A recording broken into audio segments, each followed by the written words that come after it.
Hello, everyone. Welcome back to E20 Zone TV. I hope everyone's all well out there in the world. West Ham United won, Lille won. West Ham win on penalties. To my right is Lucas. Lucas, what do you make of that? Overall, not very good. The midfield continues to be a massive issue. Yeah. But yeah, that game in its entirety, let's be honest, it was a bit shit. But even though, in my opinion, we weren't very good, I think we still had good enough chances. We could have put it away when the chances were given to us, but we did not. So I thought we was shit, mate, in the first half. And that is no joke. Like, I thought our first half was just borderline embarrassing. You're at home, you're in a half-field ground, and you dish up that in the first half. This is the one thing I'm going to say about this system that I don't like is if it works, it looks fucking amazing. If it don't work, we look shit. We look generally shit. And the first half wasn't good. The second half got better. The last 10 minutes was really good. I don't know about you, mate, but I'm fucking concerned, mate. Because I've been saying this for ages, yeah? And people look at me like I'm a fucking idiot, right? But I'm not a fucking idiot. I'm quite right. I know what I'm talking about when it comes to things like this. That midfield, we are going to start next season with probably that midfield that we've witnessed today. How's that good enough? I hope not, because I'm so sick of seeing this Thomas Souček slander and this shit talking. Literally comes on the pitch today, Lord and behold, makes an instant impact, gets the assist for the draw to send us into penalties. I'm so sick of the shit that comes with him. I know he's not aesthetically pleasing at all, but sometimes you just cannot define impact. Well, let's put it this way. I was expecting a lot more. He's got to start. Yeah, I know, but I was expecting a lot more, mate, today. Like, it's the final game, and we've got three defenders at the back who are playing a fucking offside trap against one of the slowest geezers in Olivier Giroud. Got a great haircut. That's fucking embarrassing. That's Wan-Bissaka's fault, though. That's all his fault. He kept him onside. They played him off. Yeah, but why the fuck are they playing him offside for in the first place? Like, why? Because that's what the line was, and Wan-Bissaka played him on. That's all his fault, and he was not very good today. I don't think there's many people that are that good today. I thought Malik Diouf put some good crosses in, but there was times where he was just not at it to a point. We can nitpick everyone, because like, even for everyone out there, I did not do the title. Like, I did not think Fulkrug was really that great. I thought Fulkrug. No, I'm going to give him some fucking respect today. There was times where he was running back, and there was people jogging back, and I witnessed it in the second half. I could not believe it. I thought, for fuck's sake, this geezer gets a lot of stick, right? And I'm the first one to admit this, yeah? But there was times today where he was running back and he was trying to get that ball back, and there was people who had just come on the fucking pitch and literally jogging, like, and I'm thinking to myself, like, I'm going to give the geezer some fucking respect today.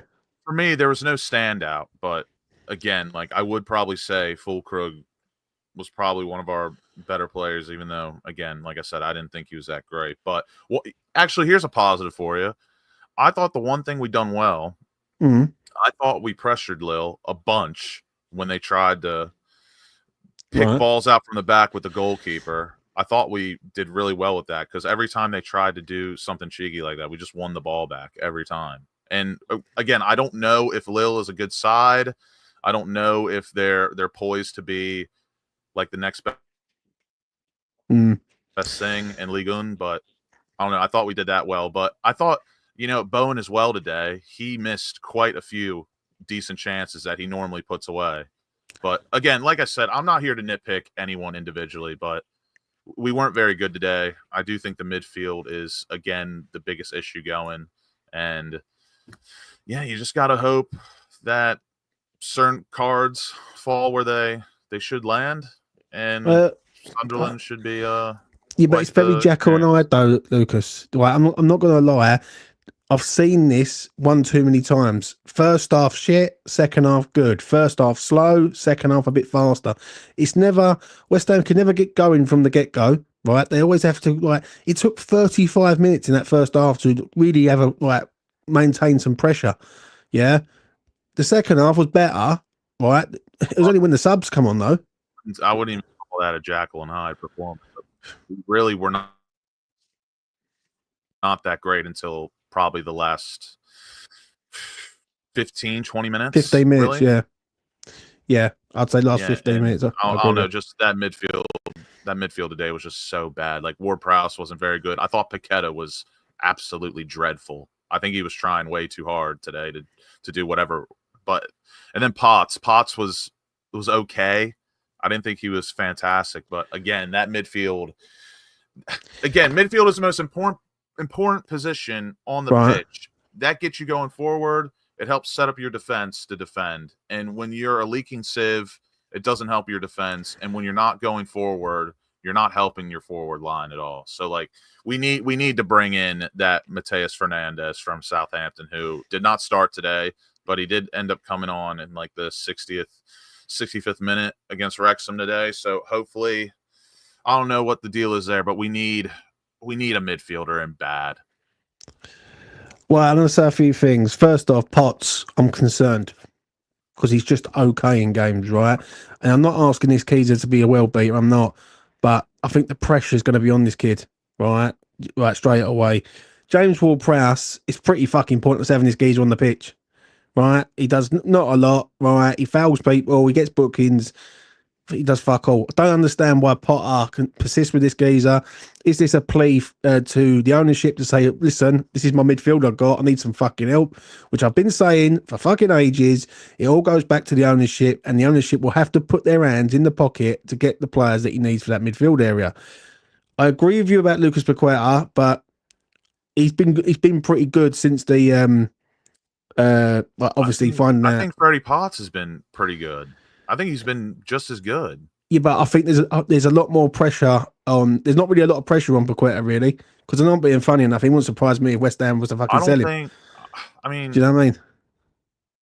There's pressure on Potts here. I don't disagree that there will be pressure on Potts, but I feel like as supporters, we shouldn't put pressure on him, and that's like the only pressure that's going to be on him. Yeah, I agree with you on that, right? But when we go to Sunderland away, right, the eyes are going to be firmly on Potts, like straight away, right? And the midfield as a whole, it lacks pace, it lacks energy, it lacks like box-to-box ability. I'll tell you who my eyes want to be on. Thomas Souček. He should be starting. I'm so... yeah, but he's not a midfielder though, mate. He's not in this system. He's not a mid. But he's the best we have in that spot. If that is the case, if he's the best we have in that case, we are fucked. Because he can't do it in midfield. How? He has proved time and time again. He did it again today. Right. No, listen, I get what you're saying, right? I think the only way that Souček he is beating the system. He doesn't need to fit in anymore. He beats the system. I don't know about that. He beats every allegation against him. What more does the guy have to do? It's not what you're saying, and people are saying he doesn't fit the system, but he comes in today. He literally instant impact. Yeah, listen, he comes in today, right? He makes an impact, right? People were saying that Falkirk didn't make an impact, and then Souček did. He had a good 30 minutes, sorry. But is he the long-term solution? He could have had a great 80 minutes if we started him. Who knows? I'm not buying it. In a midfield too, mate. And this is another thing that needs to be addressed right now on this fucking channel, is that today was a 5-3-2. All this about, it's a 3-4-3 and all this shit, or all this bollocks. That was a 5-3-2, plain to see. It's the worst system, and I'm going to have a go at Potter on this one. Why are you playing 5-3-2 at home? It's as simple as that. Why are you playing 5-3-2 at home in a pre-season fucking friendly? In the first 35 minutes of that first half, we was fucking defending.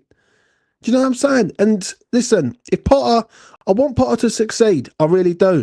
But if he starts setting up 5-3-2 at fucking home, that ain't going to wash, mate. Right? He's going to get done, right? And the fan base will turn on him quick on that. This is the thing with Potter, is that there should have been subs on the pitch earlier. Where was Luis Guilherme? We've seen him all summer. We don't see him. Like, it feels like to me that we're trying to make a positive when there is none. Thomas Souček comes on, okay, does all right. The last 10 minutes of that game, okay, yeah, it's all right. But if we play like that next week against Sunderland away, we're going to get fucking hammered. And I mean that. So, I mean, there is no. I wouldn't say there's really any positives at all, but you can't. We cannot keep beating around the bush when it was in front of us. Thomas Souček made an impact. That's all I'm saying about him. But again, the only positive, like I said, that I saw today is I thought whenever the little goalkeeper got the ball and he was looking to pick out a pass, we put him under pressure very well and won it back almost every single time. That I would say we done well today, and I can see that translating into the season. But again, for me, the midfield is just such an issue that until that gets solved, I don't think we'll see a better attack or better defending. I don't know, mate. I don't know. Right. We've got 3 defenders, and let's have it right. 2 of them were fucking there last year. And another one who's there now didn't want to be here last year. And that's Nathan Aguirre. We've got a back 3 that no one's really comfortable with this back 3. Yeah, and they're just shoehorned in and hoping that it's going to fucking. We're not comfortable in a back 4. Right, so. I understand that, but the back 3 that we've currently got, Nathan Aguirre, Todibo, and Max Kilman, and I'm going to say this about Max Kilman in that middle of the 3. What the fuck is he doing today? Amount of times he's out of position, so many times, it was like baffling. I think the wing backs have a go, but I just don't think we control games enough in this system. That's the problem that we got, right? We don't control games long enough or good enough to play this system, and it's gonna fuck us up, mate. Like, do you know what I'm saying? Like, listen, Bowen, we rely so much on Bowen, and Fulkrug scoring goals is always going to help us, yeah. Especially in the situation that we're in now. He scored a good few goals now in pre-season, so he's going to be up for it next week. The issue is that our midfield is a mess, and we are a week away. 1 week away, we start at Sunderland, and we've got the same fucking midfield that really we started with last season. And with Potts. For me, you really just need to get in someone like Fernandez, and I think we can move on a bit better. But again, I'm not going to sit here and tell you that Souček, Alvarez, or Ward-Prowse fit the system or are good for the system, all that jazz. But right. If we do not bring in another midfielder, I know who I'm starting. People will say they want Alvarez in there. That's fine. That's their opinion. But out of the 3 options that we currently have in those 3, I'm picking Souček to start with Ward-Prowse and Paqueta. Souček, Potts, yeah. Souček, Paqueta. That's my 3. I understand that, and that's probably the best 3 that we've got, right? But I just don't think Souček can do it in a midfield role. He just can't, right? And we've seen it time and time again, right? He's more effective. If anything, he's more effective if you push him forward, really, because when balls are come flying in, that's where you want him, really. Like, I don't know how we can say that after last year as well. I mean, again, everyone can keep that opinion, but he beats the allegations every year. So. But it doesn't change the aspect that we need pace in the middle of the park. Yeah, no, I don't disagree with that, but I'm telling you, if those are our 3 options going forward. Right. Souček's the best one. And the proof's in the pudding. I don't know, mate. I don't know. Listen, all I'm saying is this, before we come to some other things, is that next week's massive. All right. This fucking owner does not go out and invest in that midfield, right? Then people need to start looking at him. Do you know what I'm saying? Like, for me, James Ward-Prowse shouldn't still be here, right? We loaned him out last year. He come back, and he's played most of the pre-season. I am concerned a little bit about Potts. I am, because I want the kid to do well. But are we asking this kid to be an instant impact in the side? That's the thing, and I think he needs quality around him, and he hasn't got it. I don't agree with you about Thomas Souček. I think Souček is a sort of player that you bring on, like we did today. That's his role. That's how effective he can be in the last 20 minutes of a game. But I don't think him starting a game is the right move. And the system today just makes no fucking sense. 5-3-2 at home. What's all that about? Like, it's a pre-season friendly. You're there to entertain the fans who've come from all over the country today, and you've set up at the 5-3-2. And not only that, when we was in that 5-3-2, was fucking. Play? I want us to play 4-3-3, mate. If I'm being truthfully honest, that's not going to happen. I know, but this is what's going to happen, right? This season we're going to see a lot of 5-3-2s, right? And it ain't going to work. because we're not that good in midfield. We're going to get turned over, and then the people will start going at Potter. West Ham, the best I've ever seen West Ham is in a 4-2-3-1. We haven't got the personnel for that, but I believe if you go and get two athletic midfielders in the middle of the park and you play 4-3-3, right, West Ham can change automatically. Do you know what I mean? I'd rather be on the front foot than the back foot, and we seem like we're on the back foot a hell of a lot more than we're on the front foot in games. And this is not the first time that's happened. Like most of this season, this pre-season, West Ham have just looked lacking right at the start, and then they sort of like they rev up, and like the engine starts going after a little while. Do you know what I mean? But it is what it is. Who's the worst player for you today? Who are you saying, Lucas? Sorry, you're gonna have to say that again. Who was the worst player today? Lucas Paqueta. Absolutely horrific, in my opinion. Who was your best player today? Wow. It's hard, isn't it? It's hard to. Genuinely, for me, it's between Diouf, Fulkrug, and Bowen. But again, that's no prestigious prize to win today, if I'm being honest, because if I were to do a ratings today, I think the best rating would be a 6. The very best. I agree. So like, I don't know, for me, I'd probably say Diouf because he showed a bit more today. He showed a bit more in link up play. His dribbling was a lot better today than previous outings, and again, the boy puts in a killer cross. An absolute killer cross. And Bowen was not up to standard today, but he could have been because some of those half chances he got, he normally does score them. So, and Fulkrug, his hold up play, he had some decent moments, and he did score. So, but Thomas Souček in there as well. Got to put it in there. I'm going to say the worst player for me was Ward-Prowse. He just offers nothing. Worse than Paqueta? No, I just don't understand. Right, I just don't understand what Ward-Prowse offers to West Ham United right now. I just don't get it. He can't. Right, he's not scoring no free kicks. The crosses are not all that. He's fouling people. He's got no energy in the middle of the park. He's passing. He's inconsistent. We can't talk about his crossing because, mate, on the corners today, right? He's putting in some great balls. We have no one to attack him. We have no one to get on the end of them. I understand that, but you've got to be more than just a corner kick expert.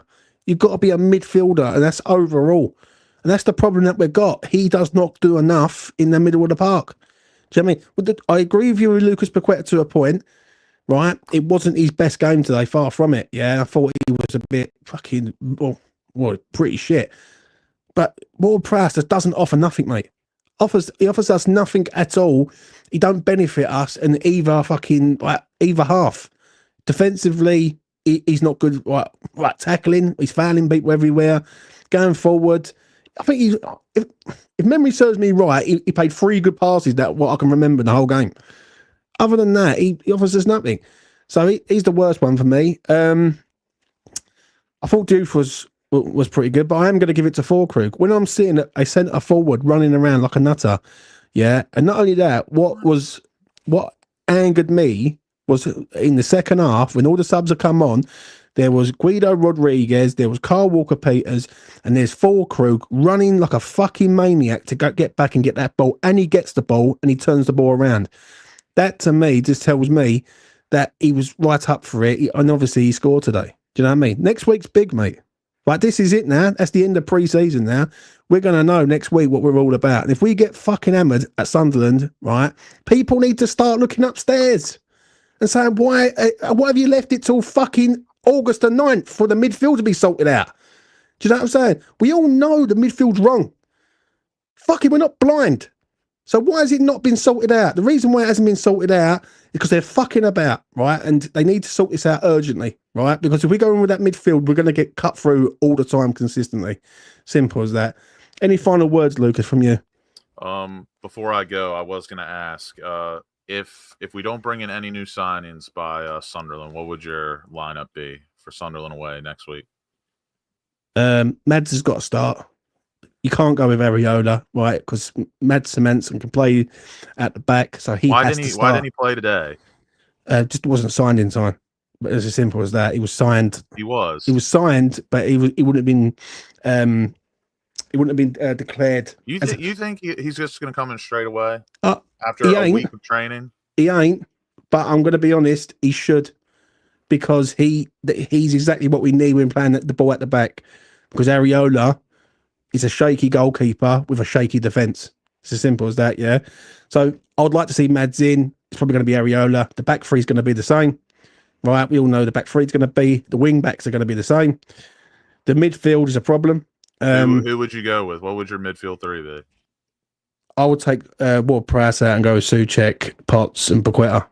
I would, and I'd have Potts. I'd actually have Paqueta dropping a little bit deeper with Potts, and let Souček sort of do a box to box role where he can, like, when West Ham are going forward, I need this geezer like box crash in the box. When Juve gets that ball, I need to see Nicholas Füllkrug, Thomas Souček literally fucking ready to high five the fucking goalkeeper of Sunderland. Do you know what I mean? And go flying in there. So that would be my three, and then it's Bowen and Füllkrug up front. The one thing we need to see next week when we go there is we've got to be on it from minute one, because they will be up for it, Sunderland. Like, mark my words, going to the Stadium of Light, it's a tough old game, right? They're going to be bouncing, because they're back in the Premier League for, right, it's been a long time since they've been back in the Premier League. So what worries me next week is if we go there and we fold, right, then what? Like, because then we've got serious problems, because the games we've got coming up, Chelsea, Nottingham Forest, Tottenham, Palace, it's only going to get harder. Do you know what I'm saying? But that's what I would go with. What are you saying? Yeah, no, I'd agree. Everything really is the same as you said, and my midfield three would also be Souček, Potts, Paqueta, but I wouldn't be surprised if we saw Alvarez in for Potts, but I really don't know. I mean, Potts has been playing all preseasons, and for me, that looks like an indicator that he does look ready to play. But I don't know. I'm not sure, and I'm not quite sure with some of the comments I've seen about Potts in the comments. I don't think he's had a bad game yet this preseason. I'm not saying he's been. Yeah. I'm not saying overall he's been excellent, but he played very well against, or who do we? Bournemouth played well, or no? Who was it? I can't remember, but basically he's played one very good game, one pretty solid game, and today, again, I thought he was okay. If you average that out to me, I'd say it's a good preseason for him. And Alvarez hasn't played a minute.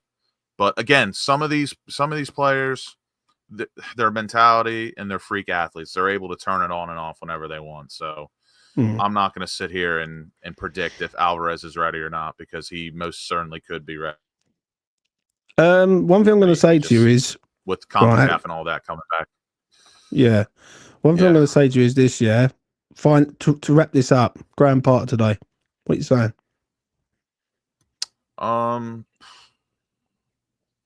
Again, I don't know. Last preseason match, a week away from the big time. I don't know. I mean, I had no issue with the lineup today. Really, my only issue with the lineup, again, like last week, I would have started Souček over Ward-Prowse, and then second half. Again, I know some of the substitutions are a bit annoying, but again, it's preseason, and I don't know if he's just trying to put Guido in the window or trying to show Sullivan, like, look at this crap, this is bad. I don't know, but again, I really have no, like, right. I have nothing to really criticize him about. Really. I'll hold judgment for next week when it's like the actual time. I don't know about that. Right. First things first. I don't understand why Alvarez didn't get on the pitch. Guido, I don't know why Guido keeps coming on the pitch. Where's Luis Guilherme? Like, I understand what he's trying to do here, Potter. Yeah, he's trying to play a possession-based game and all sort of statistics and stats and data analysis and all that. The problem is we've got no midfield. Right, and the midfield is the major problem. We all know it as supporters of this fucking club. Right, that the midfield is the major problem, and it hasn't been addressed. And one Freddie Potts is not going to change the game for us. Right, we're going to need more than that. I agree with saying in the comments section there. Shout out to that guy who said about the formation is just fucking awful. I can't stand this formation because West Ham are always on the back foot all the time, and we're not that good to control a game against a good side. If we play a half decent side, they're just going to turn us over. So I've always liked West Ham as a counter attacking unit with loads of pace on either flank and a good striker going through the middle. But next week is going to be interesting. I think this week's going to be interesting all in the transfer market. One thing I'm going to say is West Ham need to go out Monday morning and go and get a central midfielder of quality to even come in and even be on the bench for Sunderland away. If we play Sunderland next week and we've got the same squad as we've currently got right now, then the questions need to be asked. We don't only need to bring in a midfielder, but we got to work on getting some fucking players out as well. We've literally been rumored to sell about 4 or 5 players the whole window, and it still hasn't happened. Do you know what? I was going to ask you this because someone said this to me on Twitter earlier on, right? Is Potter really putting these players in the window, right? Or is it a case of that he's just got no choice because no fucker wants them? Like, because could there be a situation, Lucas, that he just can't sell Guido Rodriguez or any of them? That well and truly could be. Again, yeah. that could be the case. I mean, we just really do not know unless you are best mates with Graham Potter or you are his conscience. Like, we just don't know. But if I had to guess, Potter to me is a smart man, and he's going to use the time that he has before it's important, because obviously next week is do or die. The season starts. We must fucking perform. He's using the time that he has to assess what ifs. Like, what if Guido stays? And again, Guido could well and truly be an option for us if people get hurt, people get injured. Yeah. So, like, he's got to know what he has to a point, even if we disagree or not. But at the end of the day, it is preseason, and I do think it's a bit of both. He's crisis preparing and trying to get him in the window, trying to get him sold so he can get some money to get a midfielder he wants. Yeah, I know, mate. I know. My final thought is today was a reflection of what I believe is coming if we don't sort this midfield out. Do you know what I'm saying? I don't like the 5 at the back, as everyone knows, and I think the midfield just doesn't complement the 5 at the back that we're trying to do. I am a bit puzzled with Potter today. I really am, and I'm a sort of person that I'm trying to give this geezer a chance, but some things do like baffle me. Like the substitutions, like certain players should have been on the pitch, and none of them even touched the pitch. Like Callum Marshall, like he's gone missing. Like Lewis Guilherme, another one who's missing. Like I don't know where these players are, and I think West Ham need a lot next week. So next week's it. This is it now, right? We've gone through the whole pre-season. We've done America. We've done Austria. We've done fucking Lille now today, and next week we will know where we're at. If we turn up next week at the Stadium of Light and we get dismantled up there by a Sunderland side who will be up for it, and they won't be easy to fucking turn over, then the question's going to be asked of why is it taking so long? Why has it took 3.5 months near enough to find a central midfield pairing to come to West Ham United Football Club? And that's what I'm going to leave on that, is why. Do you know what I'm saying? We all know as supporters of this club that midfield's been a problem for a long time, and it still hasn't been addressed. And Freddie Potts, I feel for him a little bit because I feel like he's going to be chucked in at the deep end, and we've got to hope that he can be up for the challenge of the Premier League. I think the kid's ready, but let's give him some help rather than just expect him to do it all. Do you know what I'm saying? And yeah, I'm going to leave it at that. Smash a like on the video, subscribe to E20 Zone TV, hit notification bell. Let me know what you think in the comment section below. Let me know if you agree or disagree with me and Lucas. Let me know what your thoughts are deep down of what's coming up in the next sort of 7 days, because obviously this time next week we would have played Sunderland, and we don't know where we'll. Let's hope we've got a win next week. Do you know what I'm saying? But we will see what happens on that. Have a good Saturday, wherever you are. Take care of yourselves. Peace.